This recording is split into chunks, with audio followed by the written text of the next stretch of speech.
The S25 Edge will be here in 2 days at the Samsung Unpacked event, which is kind of odd. It's happening in the evening, but you can reserve your pre-order and get $50 towards the device, which is pretty cool. I got a link in the description. You can use that and, well, go lock yours in.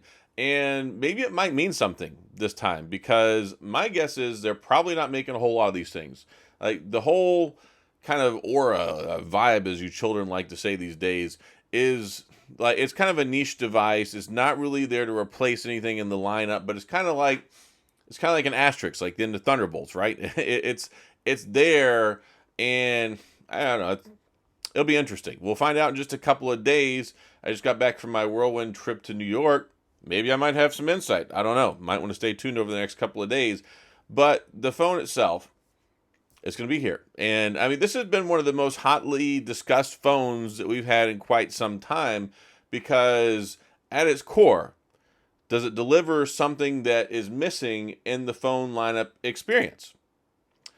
It's a thinner phone, and from everything we've seen, it looks like it's going to be about 5.5 millimeters thin, which is pretty darn thin. I mean, I showed this off the other day in another video. This is the Oppo Find N5, and one partition of it when it's open is 5.3 millimeters. And then we have the S25 Ultra, which is like 8.5 millimeters or something about like that. So, I mean, yeah, it is going to be, it's going to be thinner. It's going to be noticeably thinner. With that will come compromises. I don't know what the size of the battery is, but it will be smaller, I'm certain. It may not even have wireless charging. I don't know. Probably won't have super fast charging, which we don't already get with these other Samsung phones, but it's reported to have a 200 megapixel camera, which will be nice, because that's one of the complaints I've had about the S25, S25 Plus, is that they just kind of have lackluster cameras. They're good, they're functional, they take good pictures, but for the price and where we're at in 2025, they should be better, right? So other question marks we have, of course, are the price. We don't know what the price is going to be yet. We don't know what colors it's going to come in. We don't know availability. But you'll be able to pre-order one, I can tell you that. How do I know that? Because you can reserve one. So if you can reserve one, that means there'll be a pre-order campaign. I'm curious to see what they do here. I'm wondering if we're going to get good trade-in value. And this, I think, will be the linchpin. I think this will be the linchpin in the whole success of this operation, is you got to convince people to buy this. I mean, there's a couple people, there's crazy people like me who buy all these phones that come out. I mean, that's without question. They don't have to do anything. I'm just going to buy the sucker anyway, because I'm a crazy tech guy. I'm addicted to phones. That's why I do this for a living. But for people who aren't like me, there will be some people that it'll appeal to. And if you don't think so, take a look at what you get over the iPhone. I mean, they charge out the rear for their phones, and they don't have a whole lot of features. They don't have a lot of cameras. They don't have fast charging. They don't have high refresh rate screens. They don't have all that stuff. So I think that there's a place for it. And I think there's more of a place for it for the Air. And I had somebody who was commenting the other day, because I really talked poorly about the upcoming iPhone Air, but I think this is going to be different. Why? Well, one, it's going to have two cameras on the back instead of one, and surely it's good. I mean, it should have 120 hertz refresh rate, probably a higher refresh rate screen, probably faster charging, and even this rumor that the iPhone 17 Air might have one speaker. If that happens, like I will lambaste the living crap out of that phone, because just no. Anyway, so it's reportedly going to be $900, the iPhone 17 Air, but it's going to be basically like an oversized iPhone 16e that's thinner. Like, just doesn't make a whole lot of sense. When you look at the S25 Edge, at least from what we can tell, we know it's got two cameras on the back. It'll have the Snapdragon 8 Elite processor, more than likely. Like, there's a lot more promise there with what Samsung delivers. It might even have DeX, who knows? So it'll be interesting over the next couple of days. I, of course, will have coverage on this, and maybe I'll have some spicy, juicy information that I can share with you at a later date that may or may not have presented itself at some point in time over the last few days. But that being said, yeah, go reserve one if you want one. And when it talks about the reservation stuff, the thing I like about Samsung's reservation process is there's no strings attached. There's no commitment. It's not like putting the deposit down on a Tesla Cybertruck before and like taking 4 years for the sucker to show up and it's still not there, right? You put your first name, your last name, and your email address. That's it. Like I said, I got a link in the description. You can use an affiliate link, help support the channel. Save yourself $50. So, I mean, that's better than nothing. But also, this may be the first time that reservations actually matter because, again, I think they're going to have limited supply on these things. So if you're going to reserve it, like if you want to pre-order it, you should probably reserve it. And then on top of that, get the free $50. Why not? So we'll have to wait and see what the savings are. We'll have to wait and see what the trade-in values are. Will you be able to trade in an S25? I know this is going to be a question people are going to ask because some people, I'm sure there's some folks that bought an S25 or an S25 Plus. You might see this and go, hey, that might be for me. Maybe not an Ultra. Like, I don't see a whole lot of people moving over to this phone from the Ultra. Only a few people who care, like me, because back in the day, I preferred the regular Ultra. I liked how it was more sleek. I liked how it was more rounded. I liked how it didn't have an S Pen. I liked how it cost a little bit less. There were just things I liked about it instead of the big old boxy note. Now, I would buy both because I would cover both. But if you ask me what my preference is, I would generally prefer the regular Ultra, and it's been gone. Like, it's been gone for a couple of years now, ever since this guy right here moved in like an invasive ant species and took over the lineup.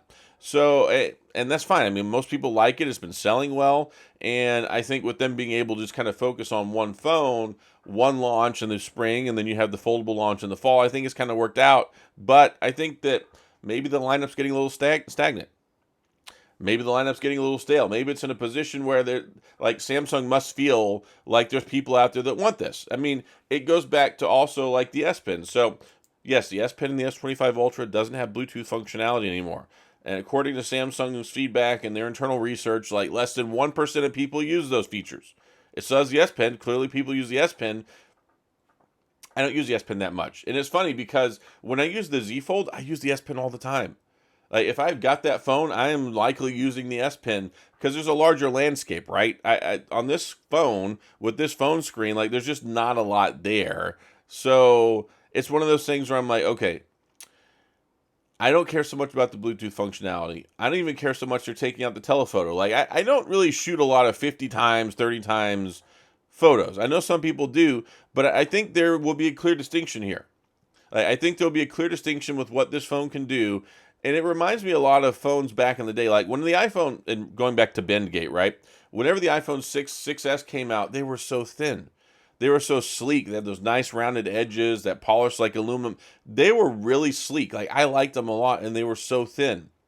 In a world where a lot of other phones were super bulky and boxy. So just to kind of relive that, I mean, we got to this point, the phones kept getting bigger and bigger and bigger so we could accommodate bigger cameras, bigger batteries, bigger speakers, all these things. And they've kind of gotten away from what a normal phone footprint is. So the idea of having a sleek, sexy, thinner, much lighter phone that's going to do what you want it to do, have a big screen, still have a very capable camera for what you want to do with it, I think maybe it'll check some boxes for some folks. And of course, clearly it's not for a lot of people. There'll be people who look at it and go, I don't want this. I'm not wasting my money on this. And I don't blame you. Not every phone is for everyone. And then there's going to be a lot of people who are like, I'm just going to stick with my Ultra. Yeah, you should. Why would you get rid of the best phone Samsung's ever made 3 months later for a phone that has compromises? That phone's not for you. So we'll see. We'll see how many. I'm curious, like after the first couple of weeks when the articles and the reports come out, I'm curious to see how many it sells. Like, I'm curious. But please, go ahead and sound off in the comment section. Are you interested? Like, is this a phone you're interested in? Is it a phone you might feasibly buy? Like, if the price is right, if the trade-in deal... two things. Are you interested in this phone, period? Like, is this phone something that interests you? And two, would having good incentives, good sales, good trade-ins, would that incentivize you and make you want to get this phone? So there's two different questions. Sound off in the comment section. We'll talk about it. And I'm going to get off here for now. But stay tuned. As they like to say, watch this space. I hate that stupid phrase, but the phone's coming out in 2 days. It's going to be out Monday night, 8 p.m. Eastern Standard Time, I believe. I'll have a video. And I will have pre-order information. I will have stuff out there. So if you want to buy one, you can go ahead and you can get one. You can get the best deal possible. And of course, I'll have affiliate links. You can use those. They help support the channel, which they really do. And that's what enables me to buy all this crap that I review for you all like all the time because it's an expensive hobby, right? So it's a nice thing. Helps y'all out, helps me out. And we'll get there and we'll see what happens. But I will have lots of information in 2 days. So stay tuned. Come back, all that good stuff. And like I said, if you got any questions, comments, gripes, concerns, complaints, all that stuff, please, of course, go to the comment section. I'll do my best to get back with you. If you enjoyed the video, please hit the like and the subscribe button and a little notification bell if you want updates when new videos come out. And also, very committed to getting this video out. I just got off a plane like an hour ago and drove home. I had to leave New York. I had to get up at like 6 o'clock this morning. So there was no time to record. And yesterday I had other obligations, and I was kind of feeling under the weather yesterday. I just wasn't feeling all that great. So I was working, but I took the day off from recording. But hey, at least you didn't have to watch a video in a crappy hotel room with bad lighting and bad audio, right? So that's all I got. Y'all have a great weekend. Get ready. Excitement's coming in just a few days. So that's all I got. As always, thanks for being here. I appreciate you watching, and I'll see you guys next time.